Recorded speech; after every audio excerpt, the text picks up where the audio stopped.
Olá, meu nome é Vivi, me formei em psicologia em 2005 e continuo estudando a psicanálise, principalmente a psicanálise infantil e cabala. Sou mãe de 2 filhos, uma menina de 21 anos que já está no 5º ano de medicina e um menino de 12. E por que eu estou contando da situação acadêmica da minha filha mais velha? É porque para chegar no ponto que eu quero abordar hoje neste vídeo, é fundamental que eu consiga explicar algumas coisas. A minha filha mais velha, quando ela ainda era muito pequena, começou a mostrar inclinações de paixão pela medicina. E eu comecei a observar aquilo e incentivar. Eu sempre fiz questão de mostrar para ela que não bastava apenas querer, que ela tinha que se dedicar e que ela tinha um caminho longo até alcançar o que ela desejava, o que ela sonhava, e que ela seria uma boa médica e ia fazer muito pela sociedade. O que eu percebo é que muitos pais estão adiando essa responsabilidade dos seus filhos. Houve uma situação social, já faz algum tempo, em que tinha um menino de uns 14, 15 anos, deve ser aluno do 1º ou 2º ano do ensino médio, e eu perguntei para ele o que ele queria fazer, o que ele queria ser quando crescesse. Que era uma pergunta absurdamente normal quando eu era criança. Os adultos faziam essa pergunta e que era prontamente respondida. Às vezes a gente não estava muito decidido ainda o que seria feito, mas nós respondíamos, iríamos fazer o nosso papel na sociedade. E isso era incentivado pelos nossos pais, pela sociedade como um todo. E quando eu perguntei isso para esse menino, ele não soube responder. E logo a mãe se aproximou e percebeu, falou: não pergunta isso para ele. É muito cedo. Ainda está muito cedo para ele saber. Mas o que nós estamos fazendo é nos eximindo de observar as qualidades que os nossos filhos têm. Nós não observamos quais são os talentos que eles podem desenvolver. E isso está acontecendo em vários âmbitos da rotina das crianças. O Einstein disse que nós nascemos para ajudar. Se nós nascemos para ajudar, é porque nós temos que ser produtivos, nós temos que dar frutos, é isso? É interessante que a palavra feliz vem do hindu e significa fértil. O que é um solo fértil? É aquele que dá frutos, que alimenta a fome das pessoas, que sacia a fome das pessoas. Então nós estamos aqui como parte importante da nossa comunidade. Nós temos que agir e nos desenvolver para sermos algo e fazermos algo por alguém. E nós estamos tirando toda a responsabilidade dos nossos filhos. A cabala tem uma expressão que eu gosto muito e na prática ela é muito usada aqui em casa. Não só pelo meu filho, pelos meus filhos, pelo meu marido, mas por mim também. É a expressão de nome bread of shame. Bread of shame, na tradução literal, significa o pão da vergonha. É isso mesmo. É aquele que come o pão sem ter feito nada por receber, por merecer. Então a gente recebe alguma coisa sem ter produzido nada em troca. E as nossas crianças têm sido assim. Elas recebem muito, se tornam mal agradecidas, se tornam infelizes, se sentem inúteis e não promovem nada em troca. Meu filho de 12 anos acorda mal-humorado, eventualmente. E não tem remédio melhor para o mau humor dele do que lavar louça. É incrível, incrível. Ele começa lavando a louça, ainda naquele mal-estar do mau humor, mas passou algumas peças, ele vai se desenvolvendo, ele vai vendo o produto daquilo, ele vai fazendo com capricho e ele se transforma. Então ele sai de um humor ruim e ele consegue promover mudança nas emoções dele, nos comportamentos dele a partir de uma ação que ele está fazendo pelos entes da casa, pela comunidade familiar. E isso é muito visível em todas as ações, no trabalho, na família. Aquele que pouco faz, cada vez faz menos. Aquele que produz, se sente bem, tem uma análise do biofeedback. O biofeedback é o que o organismo dá de resposta diante de alguns comportamentos. Então, esse biofeedback é observado e a pessoa quer sentir mais daquilo mesmo. Se ele promoveu algum bem-estar para os demais, para a coletividade, ele quer sentir aquilo de novo. Então, ele faz mais daquilo.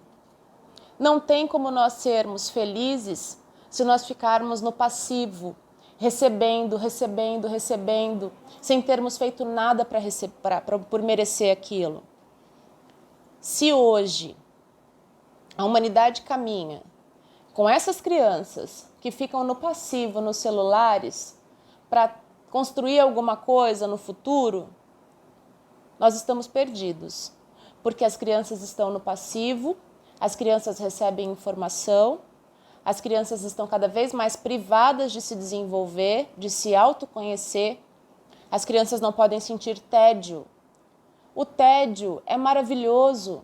As grandes mentes mundiais conseguiram promover mudanças maravilhosas a partir do tédio, da criatividade. Conseguiram incrementar a evolução humana a partir do tédio. E as nossas crianças estão sendo privadas disso, porque elas estão sempre com estímulos sensoriais, sempre com o celular nas mãos. Mas os pais não conseguem perceber que quando as crianças estão sem o celular, elas conseguem administrar aquilo de uma forma mais natural e saudável. E aí é nesse ponto que as crianças vão conseguir se autoconhecer, vão conseguir descobrir no que elas são boas, vão conseguir se dedicar a lidar com a frustração, a conseguir administrar o tempo. Elas vão desenhar, elas vão pintar, elas vão aprender alguma outra coisa diferente, elas vão ler, ou elas simplesmente vão olhar para dentro de si próprias. Eu lembro que na minha idade não tinha acesso a tecnologia nenhuma e que nós ficávamos muitas horas só. Eu ficava muito tempo sozinha, então eu lia, eu ouvia música, gravava as fitas cassetes com as músicas que eu gostava mais. Mas naquele momento eu estava presente, eu estava vivenciando aquilo. Eu estava lidando com o tédio. Quem é que faz isso hoje, que se dispõe a ouvir música simplesmente? A gente ouve música no carro enquanto dirige, a gente ouve música mexendo no celular, a gente ouve música fazendo atividade física. Mas colocar um LP, colocar um CD que seja para tocar e ouvir música, quem faz isso? A gente ouve as músicas que estão no nosso celular e estamos fazendo uma exposição ainda dos nossos aspectos visuais, olhando outras coisas. Então, a informação já vem conturbada e nós não estamos presentes naquilo de ouvir música. E eu estou falando assim de uma forma muito clara e objetiva para que a gente consiga, como pai, como mãe, lembrar de como é que a gente se sentia, dos planos que a gente fazia, desse tempo que a gente tinha que era muito precioso para dos nossos devaneios mentais, para a gente poder viver aquele momento lúdico. O momento lúdico é uma coisa muito importante para a psicologia infantil e que os adultos também deveriam poder usufruir disso. O momento lúdico é aquele em que a criança interage de forma fantasiosa, ela brinca com as bonecas, brinca de fazer comidinha, ela incorpora papéis diferentes, ora ela é a mãe, ora ela é a filhinha, dentro daquele núcleo de amigas, né, brincando. Isso é muito importante e as crianças estão sendo privadas até do momento lúdico. Então não sentem tédio, não podem sentir frustração, porque elas querem tudo de forma imediata, elas ficam no passivo, elas não se desenvolvem, elas não se descobrem, elas não sabem no que é que elas são boas, elas não sabem se elas são boas desenhistas ou se elas têm habilidades com artes, com costura, com artes manuais, se elas vão ser boas cozinheiras, não vai para a cozinha fazer um bolo para servir para os demais membros da família. E quando elas começam a fazer isso, elas se sentem tão bem que elas querem mais disso. E quem tem esse papel de incentivar isso são os pais, de cuidar e administrar, para que aqueles momentos da infância sejam realmente bem aproveitados para que ela se desenvolva como adulto. E o que os pais fazem é adiar isso, essa responsabilidade. As crianças não se veem como tendo um papel fundamental na sociedade e isso vai sendo adiado. É por isso que tem gente que entra na faculdade e os pais investem dinheiro, investem tempo, investem emoção, porque eles têm uma expectativa de que aquela pessoa vai se desenvolver e vai ter um papel fundamental, vai ajudar os demais. Aí a pessoa faz faculdade, 3, 4 anos de direito, não é isso que eu quero. Aí começa a fazer arquitetura, porque acha que vai se dar melhor nessa área.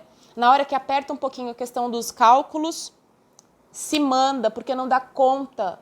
Ela não foi treinada, ela não teve a prova, a vida, de que ela tem que ter responsabilidade pelas suas escolhas.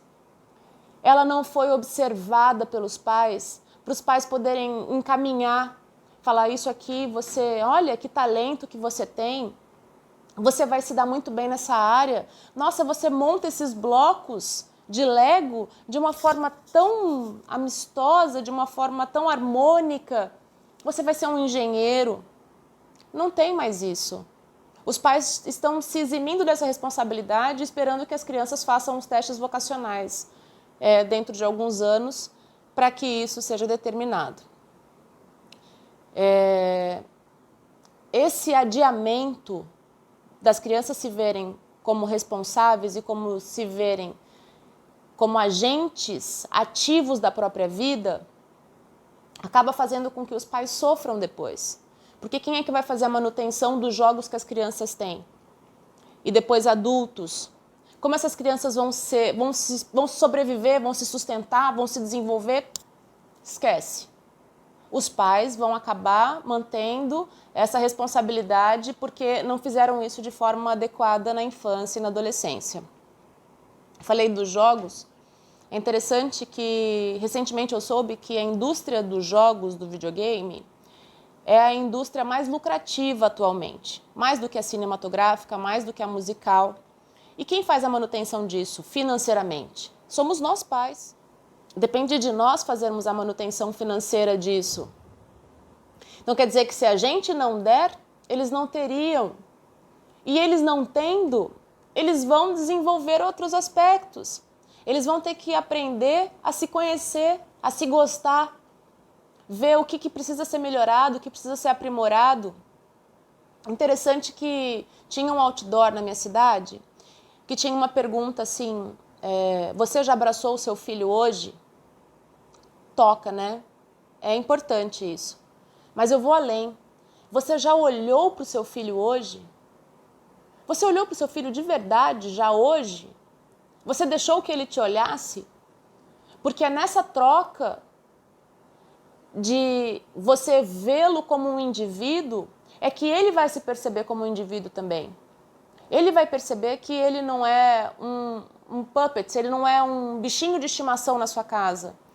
Ele tem as próprias características, ele tem a própria personalidade e cabe aos pais nesse projeto de educar, que deveria ser a coisa mais importante da vida de cada pai, de cada mãe, o projeto de educar. Sabermos que o futuro dos nossos filhos está nesse olhar, nessa capacidade que a gente tem de delimitar o que é certo, o que é errado, o que é bom, o que é ruim e o que vai ser fundamental para o desenvolvimento e o futuro deles. Eu gosto muito da palavra desenvolvimento porque ela me remete a um mecanismo muito complexo. O desenvolvimento ele tem que ser psicológico, ele tem que ser emocional, ele depende de caminhos tortuosos. A gente, para se desenvolver, não pode ficar ali inerte, parado. A gente precisa de determinação, de desejo, de garra. É isso que é o desenvolvimento. É sair do lugar comum. E você, pai, que acha que está fazendo certo porque todos os outros pais fazem, você não é todo mundo. Faça fora do que você crê que está todo mundo fazendo e está certo. Se manda desse comum. Vaza dessas experiências com as quais a gente tem lidado. A nossa percepção consegue mostrar o que está certo e o que está errado. Uma criança que está infeliz em casa com o celular, vendo as meninas blogueirinhas postando coisa e fazendo com que elas se sintam mal com o próprio corpo, e o pai observa isso e permite, é criminoso. Sai disso. Se coloca como agente dentro da sua casa. Coloque os limites, promova o equilíbrio do seu filho, faça com que ele se perceba como um ser humano de verdade. E eu tenho certeza que você vai ser um pai muito mais feliz também, porque você vai conseguir saborear, você vai conseguir ver que essas crianças conseguem muito mais do que ficar na frente de um celular no modo passivo. Não é certo. Não é certo. E esse papel que nos foi dado, esses talentos que Deus colocou na vida de cada uma dessas crianças não podem ser desperdiçados. Seria pecado se a gente não pudesse promover a evolução dos nossos filhos, se a gente não pudesse administrar isso de uma forma sincera e carinhosa. Isso é amor. Negligência não é amor. Que bom que você está preocupado. Eu fico muito feliz e a nossa geração de pais e mães que conseguem enxergar isso agora vão ter uma velhice mais feliz, mais tranquila. E esses agentes adultos, daqui a uns anos, vão conseguir promover uma sociedade muito melhor. É isso. Obrigada, eu espero que a gente se veja novamente e até a próxima.